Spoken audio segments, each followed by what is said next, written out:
आप देख रहे हैं शंखनाद टाइम्स, समाज की आवाज। नमस्कार, मैं योगेश कुमार शुक्ला योगी। आप देख रहे हैं शंखनाद टाइम्स। बहुत सौभाग्य की बात है, आज हमारे साथ जुड़े हैं धर्म रक्षक गुरुजी बाल व्यास महाराज जी। और इनसे कुछ प्रश्न है और बहुत जिज्ञासा थी और मिलकर बहुत प्रसन्नता हुई। और हमारे साथ गुरुजी हैं, बहुत बहुत स्वागत है गुरुजी। और शरण वंदन करता हूं, चूँकि जो धर्म रक्षा के लिए आप कर रहे हैं बहुत बड़ी बात है। आपको शंखनाद टाइम्स में बहुत बहुत स्वागत है गुरुजी। सबसे पहले सभी श्रोताओं को जय श्री राधे। शंखनाद टाइम्स जो आप लोग समाचार पत्रिका और सोशल मीडिया पर यूट्यूब फेसबुक के माध्यम से समाज को संदेश दे रहे हैं, बहुत बहुत धन्यवाद। शुभकामना, शुभाशीष, साधुवाद। गुरुजी, आपसे एक प्रश्न था कि आप बहुत सारे कथा में धर्म रक्षा और संस्कृति पर बात रखते हैं, तो हम चाहते हैं कि हमारे दर्शकों को आप बताएं कि सनातन धर्म की रक्षा, अपनी संस्कृति की रक्षा कैसे किया जाए। मैं प्रायः कथाओं वगैरह में जाता हूँ, एक बात हमेशा ध्यान रखता हूँ कि जो विषय तथ्य हैं, जो विषय चर्चा, जिन विषयों के विषय में मैं कहने गया हूँ, मूल रूप को स्वीकार करता हूँ।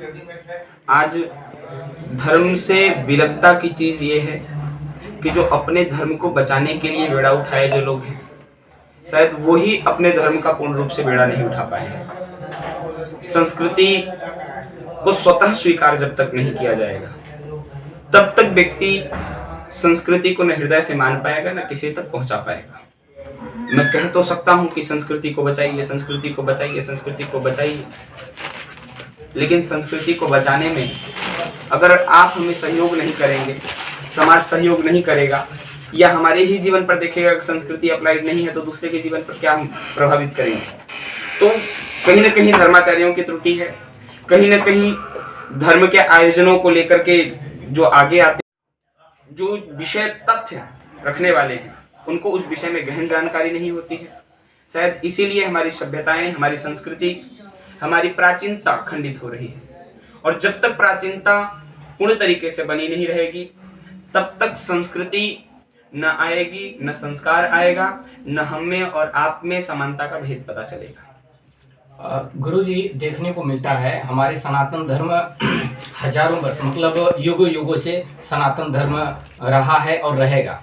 परंतु अभी के युवाओं को हम देखते हैं कि युवा वर्ग भटकते जा रहे हैं और वहीं अन्य समुदाय में, अन्य धर्म में, धर्म नहीं मजहब कहा जा सकता है, उसमें देखा जाता है कि सारे काम धंधा छोड़कर वो उस समय अपने मजहब के प्रति वफादार होते हैं, परंतु ऐसा सनातन धर्म में नहीं देखने को मिलता है।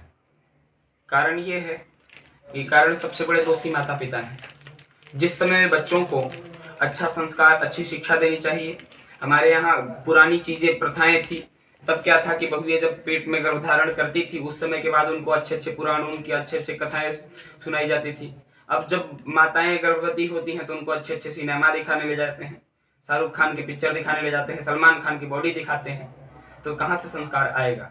अपने संस्कृति से अगर वो जुड़ी होती, बच्चे को अच्छी शिक्षा टिंकल टिंकल न सिखा करके राम राम अगर पढ़ाई होती, तब तो कहीं जाकर के संस्कार जागृत होता। और जो राम राम कहेगा, बताइए, वो माता पिता को मार करके निकाल देगा? इतनी हिम्मत है किसी में? जो राम जान लेगा कि जो राम पिता के वचन को मात्र रखने के लिए 14 वर्ष वनवास की ओर चले गए, वो बालक अपने माता पिता को कैसे घर से बाहर निकालेगा? वो कैसे संस्कृति का अपमान करेगा? कैसे संस्कार को त्यागेगा? कहीं नहीं त्याग सकता है। तो हमने सबसे बड़ी गलती माता पिता की है। आप यदि सुरक्षित हैं, आपने अपनी संस्कृति अपनाया है, अपनी संस्कृति बचाया है, तो वो आपका बेटा अवश्य बचाएगा। अगर आपने नहीं बचाया है तो आगे भी आने वाली पीढ़ी में नहीं बचाएगा कोई। तो आपको बॉलीवुडिया चिड़िया से तो पहले बाहर निकलना होगा, सबसे पहली बात है। ये जितने उल्टे सीधे चीज हैं, कभी रणबीर कपूर कपड़ा खोल के खड़ा हो जाता है, कभी दीपिका पादुकोण कपड़ा खोल के खड़ी हो जाती है, तो इन सब चीजों से बाहर निकलना है आपको देखना है तो रामानंद सागर जी की रामायण देखिए, उससे ज्यादा आनंद क्या आएगा? कुछ नहीं समझ में आता। देखने की प्रथा ही नहीं हमारे यहाँ, पढ़ने की प्रथा है। जानने की प्रथा है, समझने की प्रथा है, सुनने की प्रथा है। जब भी समझ में नहीं आया तो सती जी ने शंकर भगवान से पूछा, शंकर भगवान ने 29 बार समझाया, फिर भी समझ नहीं आया तो कुंभज ऋषि के पास लेके गए। कुंभज ऋषि के पास भी पढ़ाने के द्वारा समझ नहीं आया तो सती को मरना पड़ा। कल ये कथा हुई यहां। तो आप जब इतना समझाने के बाद भी नहीं समझ रहे हो कि भैया ये बालू बुढ़िया कीड़ा, बाड़ी बुढ़िया कीड़ा छोड़िए, अपनी संस्कृति को अपनाइए, संस्कार को अपनाइए, धर्म ग्रंथों को अपनाइए। बार बार निवेदन करता हूं कि धर्म ग्रंथों को पढ़िए, अपने बच्चों में संस्कार डालिए, नहीं तो आपको तड़पना पड़ेगा। ये जान लीजिए, भारत के प्रत्येक माता पिता को ये संदेश है कि अगर अपने बच्चों को अच्छा शिक्षा नहीं देंगे, अच्छी संस्कार नहीं देंगे, मत पढ़ाइए, अनपढ़ रखिए। मैं कहता हूं ज्यादा से ज्यादा क्या होगा कि माता पिता के प्रति समर्पित रहेगा बच्चा, राम राम अपने धर्म, अपनी संस्कृति पर। आज क्या हुआ, आज क्या हालत था, तालिबानी आकर के एक देश पर कब्जा कर लिए। क्या हालत हुई? जब आपकी संस्कृति बची है, जब तक आपका धर्म बचा है, तब तक आप बचे हैं। और अब बात रही दूसरी कि दूसरे धर्म के लोग इकट्ठा हो जाते हैं, आपके धर्म इकट्ठा नहीं होते हैं। वहां उसी के विषय में बताया जाता है कि यही परम सत्य है। अब माता जी ने इतना बड़ा शाहरुख खान का टैटू छपवाया है, अब बच्चे को कहे राम राम जपो तो जपेगा। वो सलमान खान का पीठ पे और बड़ा टैटू छपवाएगा। आदर्शता, आप कैसे लोगों का आदर्शता ग्रहण कर रहे हैं? तीसरी बात है, हमारे संतों में ही सामंजस्य नहीं बन पा रहा है। हमारे धर्म की बात है, ऐसी इतना कष्ट है कि संत एक दूसरे संत के साथ ही सामंजस्य नहीं बैठा पा रहे हैं। ये संत उस संत की निंदा कर रहा है, वो संत उस संत की निंदा कर रहा है, सब एक दूसरे को खाए कपटे पड़े हैं। भैया आप दूसरे को समझाने आए हो, सिखाने आए हो, पढ़ाने आए हो, यहाँ पता चला कि 2 रोटी के लिए, दक्षिणा के लिए मार भंडारे में चल रहे हैं। धर्म संस्कृति का पता ही नहीं है। धर्म संस्कृति हर कार्य योजना में मैं कहता हूं, प्रत्येक आयोजन में एक संत, एक धर्मात्मा, एक धर्माचार्य बैठाएं। और जब इस तरह का कार्यकारिणी में भी, बिहार सरकार में भी जी, मध्य प्रदेश सरकार में भी, दिल्ली सरकार में भी, छत्तीसगढ़ सरकार में, यूपी सरकार में भी, जैसे यूपी सरकार ने लागू किया कि प्रत्येक स्थान पे बजा दे, वहां मजा ले किसी बात को कि उल्टा सीधा बात कोई कह दे नहीं, क्योंकि वहां संस्कार, एक सम्मान, एक स्वाभिमान, एक संस्कृति जुड़ जाएगी। और जहां संस्कृति जुड़ेगी तो सब कुछ बराबर हो जाएगा। फिर देखिए ना, अब वर्तमान समय में ऐसा है कि 5 दिन तो यहाँ राम राम भजेंगे जब तक कथा चल रही है। 5 दिन बाद बच्चे फिर सिगरेट बीड़ी पीना शुरू कर देंगे, फिर इधर उधर घूमना भटकना शुरू कर देंगे, क्योंकि 5 दिन बाद कोई समझाने वाला नहीं है। 5 दिन तक तो प्रभाव पड़ेगा। और 5 दिन मैं बता के गया हूं, यही 6वें दिन माता पिता बताने लगे, तब तो बच्चे की जिंदगी सुधर जाएगी। बिल्कुल। तब वो तब भगवान भगवान करेगा, तब जाकर के कहीं भगवान को स्मरण कर पाएगा, तब युवा कहीं जाकर के जागृत हो पाएंगे। और जागृत होंगे तो अपने धर्म को जानने की लालसा जागृत होगी। फिर धर्म के प्रत्येक कार्य में प्रत्येक हिंदू उपस्थित होगा। हमारी गलती है, इसको हम स्वीकार करते हैं और आगे भी स्वीकार करना चाहिए माता पिताओं को। देखिए, गुरुजी ने बहुत अच्छा और अद्भुत बात रखे।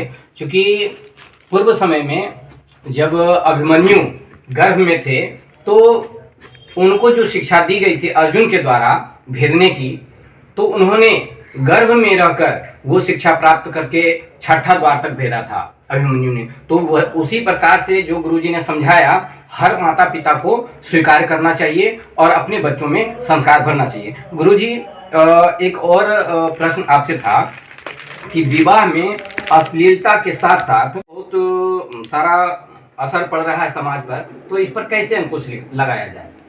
ये कई बात मैं कह रहा हूँ कि जो जीव है एक हमारे भारत देश में पता नहीं कहाँ से घुस आया है, ये सिनेमा की दुनिया, ठीक है जी।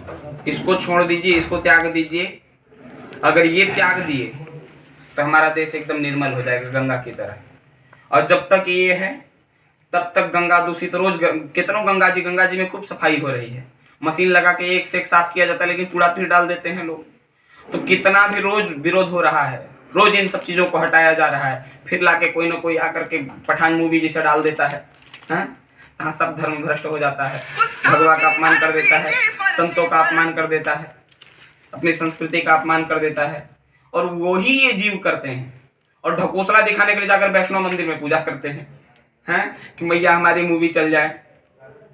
बताइए, हमारे भगवान का सहारा लेकर के हमारे संस्कृति का ही अपमान करने के लिए लोग हाथ उठा करके दोनों तरफ से खड़े हैं। तो सबसे पहला मैं घनघोर विरोध करता हूं कि इन जीवों का, ये जो तुच्छ प्राणी आ गए हैं 2-4 ठो, इन लोगों को किसी प्रकार से, इन लोगों का न एक कुछ चलने दिया जाए, न एक फिल्म चले, न एक फोटो कहीं वायरल हो। सब जितने इनके सोशल मीडिया अकाउंट है सबसे पहले बैन मारिए। इतने हिंदू हैं, जितने भी कट्टर हिंदू होंगे, इनके सोशल मीडिया अकाउंट को रिपोर्ट मार करके खत्म कर दें। देखते हैं कौन फिर बढ़ाता है इनको। आप एक्टिव होइए ना, 10 लोग एक्टिव होंगे तो सब कुछ खत्म हो जाएगा। और जहां सब कुछ खत्म हुआ तो इनको एक पैसा नहीं मिलेगा, औकात में आ जाएंगे और फिर हिंदू की शरणागति अपनाएंगे और फिर राम राम करेंगे, चाहे हिंदू हो चाहे मुसलमान। एको बॉलीवुडिया जीव फिर दिखाई नहीं पड़ेगा। अब देखिए असर धीरे धीरे पड़ रहा है। लोगों ने विरोध करना प्रारंभ किया तो कुछ में असर तो दिखा। अब पठान मूवी लगी है, लोग जाकर के भीड़ लगाए हुए हैं। किसी की हिम्मत है एक सिनेमा हॉल जला दो, जाकर के मारो 2-4 ठो को, सुनने वालों को ही मारो, देखने ज्यादा मूवी देखने वाले हो मारो पहले तो। 2-4 को भी मारेंगे तो खुद ही अगले दिन से कोई नहीं आएगा। बजरंग दल, ये दल, वो दल, भारत में इतने सेनाएं हैं, सब कहाँ हैं? जब यही सब सपोर्ट करेंगे लोग, हमको कोई बोले ना, हम तो सबसे पहले जाकर के मारेंगे 2-4 को, क्योंकि हमारे यहाँ दोनों शिक्षा है, शस्त्र की शिक्षा है और शास्त्र की शिक्षा है। और जब तक दोनों नहीं चलेगा बराबर, शास्त्र की रक्षा के लिए शस्त्र उठा लेना भी, शस्त्र और शास्त्र में ज्यादा अंतर नहीं, एक डंडा का अंतर है बस। शस्त्र है उसमें एक ठो डंडा लग जाता है तो क्या हो जाता है? शास्त्र। तो वही डंडा बस उठा लीजिए, शास्त्र का जो डंडा है ना वो उठा लीजिए तो शस्त्र पढ़ने लगिए, और वो डंडा लगा दीजिए तब शास्त्र उठा लीजिए। तो वो डंडा बस उठा करके मारना शुरू कीजिए इन लोगों को, जितना उल्टा सीधा काम करने वाले लोग हैं सब चकाचक हो जाएगा। हिंदू संस्कृति स्थापित हो जाएगी, सनातन जागृत हो जाएगा और फिर जय जयकार जय जयकार जय जयकार हो जाएगा। बहुत अद्भुत, मन प्रसन्न हो गया गुरुजी की बातों को सुनकर। और हम निवेदन करेंगे कि जो भी हमारे धर्म रक्षा से जुड़े लोग हैं, जैसे बजरंग दल हैं, शिवसेना है और भी बहुत सारे हैं, हिंदू युवा वाहिनी, वो सब कहाँ हैं? जो हमारे संस्कृति को नष्ट किया जा रहा है, हमारे धर्म की हानि पहुंचाया जा रहा है, हमारे धर्म को, कहाँ हैं वो लोग? गुरुजी तो खुलेआम चुनौती दे रहे हैं, आप लोगों को सामने आना चाहिए। आपकी धर्म की रक्षा की हानि हो रही है और धर्म रक्षार्थ के लिए आपको आना चाहिए। गुरुजी एक और वर्ण विभाजित था ना, हमारे 4 वर्ण में बटे हुए थे, कोई जातियां नहीं थी, लेकिन अब विभिन्न जातियों में लोग बढ़ते जा रहे हैं। और इसको अब इस पर कैसे अंकुश लगाया जाए, क्योंकि आपस में ही सब लोग द्वेष करना शुरू कर दिए हैं। जातियों की रही बात, तो हमारे यहाँ क्या था, पहले वर्ण व्यवस्था बनाई गई, ठीक है।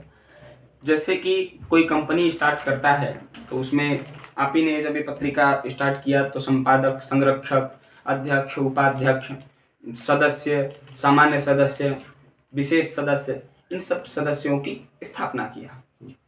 वैसे ही जब भगवान ने सृष्टि बनाया तो क्या कहा, ब्राह्मणोस्य मुखमासीत् बाहुराजन्यः कृतः ऊरु तत्सदस्यः पद्भ्यांगुं शूद्रो अजायत।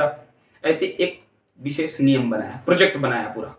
इन प्रोजेक्ट में क्या काम दिया कि ब्राह्मण को मुख से उत्पन्न किया हूं तो ज्ञान देने का जितना काम है सभी ब्राह्मण कर ले।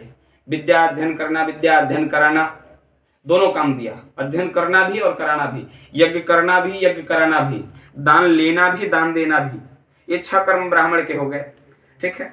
तो ब्राह्मण को भाई जीविकोपार्जन की व्यवस्था चाहिए, उसके ऊपर हानि आएगा, कोई ना कोई जीव उसके ऊपर, अब बहुत सारे आतंकवादी हैं, कोई ना कोई आतंकवादी हमला करेगा ही। जब इतना पुण्य का काम होगा तो क्षत्रियों को बाहुबल से उत्पन्न कर दिया, कहा तुम रक्षा करो जाकर के।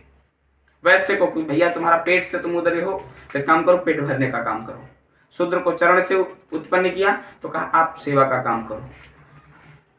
आप सेवा का काम करो तो इसका मतलब ये नहीं कि आप पतित हो, आपके ऊपर पूरा बैलेंस है। जब तक ये पैर नहीं रहेगा तो बताइए शरीर कैसे खड़ा होगा। सबसे ज्यादा भार शूद्र को दे दिया, पैर से उत्पन्न करके सबसे अधिक भार दे दिया कि आप सबकी सेवा करो। और इसको दिखाने के लिए लोगों ने इतना गलत तरीके से दिखाया, इतना गलत तरीके से दिखाया कि शूद्र को सबसे गिरा हुआ बता करके शूद्र को अपने अपने समेटने लगे। ये वोट बैंक की राजनीति करने लगे कि 4 वोट उनको शूद्र का मिल जाएगा। मायावती आई, वो शूद्र की राजनीति की। अब कुछ राजनेता आए हैं, वो शूद्र की राजनीति कर रहे हैं। अब दूसरे विधर्मियों को यह अवसर मिल गया कि यहाँ तो दलित का बात है। वहां नहीं है सिया सुन्नी, वहां भी तो है, वहां भी तो छूने नहीं देते हैं। सिया सुन्नी का नहीं है, सुन्नी सिया का नहीं है, वहां भी जातिगत व्यवस्था है, सब में जाति है। और शूद्र भी उनके बहकावे में आकर के नाना तरह की बातें करते हैं। अरे भाई, आप हमारे अंग हो, शरीर इन अंगों से बनकर के शरीर खड़ा हुआ है, और तब जाकर के हम स्वचालित रूप से खड़े हैं। तो जब तक आप पैर नहीं रहेगा तब तक ये शरीर कहां खड़ा होगा। आप हमारे साथ रहो। ये सब भरमाने की बात है, ये सब बहकाने की बात है। और जो बहकाता है ना, उसको बताओ पहले कि अपना पैर काट लो, फिर खड़ा होकर दिखाओ। और जो ना समझे तो मेरे पास फिर आ जाए, फिर मैं उसको बहुत अच्छे से समझाना जानता हूं। मेरे पास दोनों व्यवस्था है अपनी, मैं दोनों व्यवस्थाओं से समझाता हूं। और मैं तो वैसे बहुत सरल व्यक्ति हूं, लेकिन दोनों व्यवस्थाओं के साथ में चलता हूं कि कोई पहले किसी को छेड़ेंगे नहीं, और जो छेड़ेगा उसको फिर छोड़ेंगे नहीं। अहिंसा परमो धर्म, गांधी जी वाली बात कहता हूं, लेकिन उसके बाद गांधी जी ने जो आधा बताया उसको पूरा करने का प्रयास करता हूं। धर्म हिंसा तथैव च, ये बात भी पूरा कर दूंगा मैं। तो दोनों बातों से निर्भीक होकर के सभी दलित भाई, सभी जो जितने भी जातिगत व्यवस्था को लोग एक क्या कहते हैं उसको, विपरीता दिशा दे करके जो भटका रहे हैं, इन सब बातों से किनारे होइए। आप हिंदू हो, आप सनातनी हो, आप जो है हमारे अंश हो, चाहे ब्राह्मण हो, क्षत्रिय हो, वैश्य हो, शूद्र हो, एक शरीर बन करके हम सब साथ में लगते हैं। और जब समुचित रूप से शरीर बन करके चलेंगे तो कोई छेड़ने वाला नहीं है। और पैर कट जाएगा तो शरीर बेकार हो जाएगा। शूद्र भाई आप हमारे पैर हो, वैश्य भाई आप हमारे पेट हो, क्षत्रिय भाई हमारे बाहुबल हो, और ब्राह्मण मुख से ज्ञान दे रहा है। आप सब लोग अपनी अपनी व्यवस्था में चलिए। देखिए, न किसी के पास रोजगार की कमी होगी, न किसी के पास धन संपत्ति की कमी होगी। एक शरीर में बताइए, हाथ को तकलीफ हो जाए, इस हाथ को तकलीफ हो जाए, ये हाथ से दवाई नहीं खाएगा व्यक्ति। ये हाथ टूट जाए तो उल्टा हाथ से भी व्यक्ति भोजन करता है। एक पैर टूट जाए तो दूसरे पैर से भी चलता है। अब पैर अगर टूट जाए तो व्यक्ति कंधे के सहारे व्यक्ति यहाँ काखी लगा करके चलता है कि मेरे पैर को कष्ट ना हुए, ठीक हो जाएगा कुछ दिन में। तो यही सब बात है। इन्हीं सब बातों को एक समुचित व्यवस्था दे करके आगे बढ़ाना है, एक भ्रम से दूर रहना है। इसी बात के साथ में जय श्री राधे, जय श्री कृष्ण। बहुत बहुत धन्यवाद गुरु जी का, और मन प्रफुल्लित हुआ। और हम गुरु जी से दें, और धन्यवाद। आप लोग देखते रहें शंखनाद टाइम्स। बहुत बढ़िया।